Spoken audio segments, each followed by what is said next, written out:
या टाईपच्या क्वेश्चनला ईश्वरने खेळायच्या मैदानापासून चालण्यास सुरुवात केली तर काय करायचं, कुठूनही तुम्ही डायरेक्शन याला दाखवू शकता. नंतर काय करायचं, पूर्ण इकडे वळा तिकडे वळा उजवीकडे डावीकडे सगळं क्वेश्चनला सॉल्व केलं आणि इथपर्यंत मी आली आणि शेवटीपर्यंत तो पोचलेला आहे. ओके, सो याच्या पुढे नेमकं काय करायचं, सॉल्व आउट कसं करायचं बघा.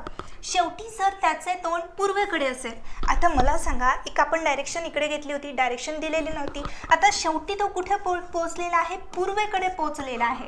तर मग मला सांगा कोणत्या दिशेने चालण्यास सुरुवात केली होती, म्हणजे स्टार्टिंगच्या दिशेनं कुठली डायरेक्शन होती तर मला ओळखायचं आहे. मग मला सांगा ही वरची डायरेक्शन कोणची झाली, शेवटीची पूर्व. आता मला सांगा ही डायरेक्शन कोणची आहे ती बघायची आहे. बघायचं पूर्वपासून ही क्लॉकवाईज जात आहे की नाही, घड्याळाच्या दिशेने जात आहे की नाही. मग मला पण बघायचं, इथे बघा पूर्वकडून घड्याळाच्या दिशेने कोणची डायरेक्शन आहे, दक्षिण. सो आन्सर ऑप्शन कुठले ना, दक्षिण.